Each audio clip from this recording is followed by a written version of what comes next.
ওরা আমাকে বাডি বলে ডাকবে, আমি ওদেরকে তাই ডাকবো।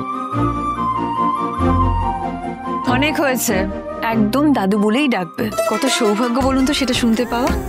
দীপ, কাল থেকে আবার মাঠে যেতে হবে, দৌড়তে হবে, সুইমিং স্টার্ট, আর ডায়েটটা একটু ঠিক করতে হবে।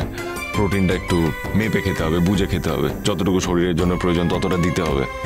আবার কালের কথা কেন? কাল কি হবে কে জানে। যা কথা হবে আজকের কথা হবে। এমন আনন্দ করে দিন কাটাতে হবে যাতে যাতে আজকের দিনটা সবাই আমরা মনে রাখতে পারি। আজকের দিনটা যেন খুব স্পেশাল হয় আমাদের কাছে। এই বাড়িটা কতদিন ধরে আছে, আজকে আমরা এই মুহূর্তে আনন্দ করছি। একদিন মা ছিলেন, তারও আগে যারা ছিলেন তারা তো আজ কেউ নেই, সবাই মারা গেছেন। কাল হয়তো আমরাও থাকবো না।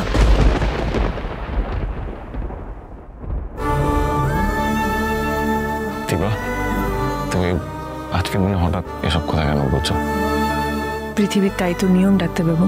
আর ওরা তো আছে, আমাদের সব কিছু বহন করে নিয়ে যাবেন। আচ্ছা, সবাইকে দেখছি, উর্মি কোথায়? এই তো আমি এসে গেছি। কোথায় ছিলি তুই? আমি একটা জিনিস খুঁজছিলাম, এই দেখ।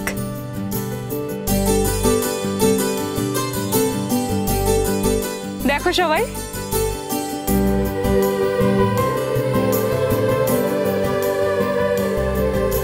এটা তো পুরো ওর ছবি। এটা আমাদের পুরোনো অ্যালবামে ছিল, বাবা সবকিছু গুছিয়ে রাখতো। তখন তো আর ডিজিটাল ক্যামেরা চলছিল না। এটা দিদির 6 মাসের ছবি, একদম সুদীপা না? ম্যাজিক কিন্তু। এটাকে বলা হয় জিন, ম্যাজিক নয়।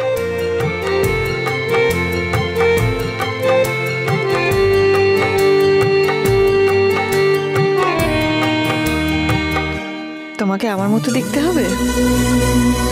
তার মানে আমি যখন থাকবো না তখন আমার চেহারাটা থেকে যাবে। সুদীপা, আমি জীবনে অনেক সুখ পেয়েছি, তুমিও আমার মতো অনেক সুখী হও। শুধু আমি জীবনে যা যা দুঃখ পেয়েছি সেই দুঃখ যেন তোমাকে ছুঁতেও না পারে। যদি কোনোদিন সংগ্রাম করতে হয় তাহলে সেই সংগ্রামে তুমি জয়ী হও। আচ্ছা দীপা, বলছি সব কিছু তো তোমার মতোই হবে, আমার মতো কিছু হবে না। কে বললো হবে না? কি হবে? ডাক্তার হবে।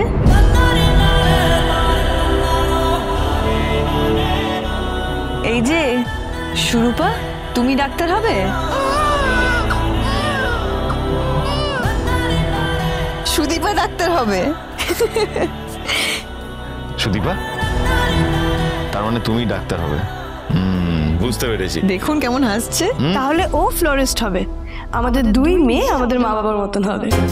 আচ্ছা, আমাদের অনেক দেরি হয়ে যাচ্ছে, জাগ্রত মায়ের মন্দিরে যাবো তো, ওদের নামকরণের পুজো দেওয়া হবে। চলো, আমাদের দেরি হয়ে যাচ্ছে, চলো চলো সবাই চলো।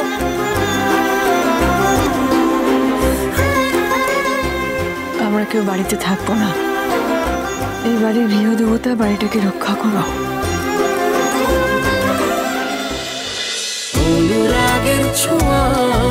অনুরাগের ছোঁয়া, সোম থেকে রবি প্রতিদিন রাত 9:30টায় স্টার জলসায় ও জিও হটস্টারে।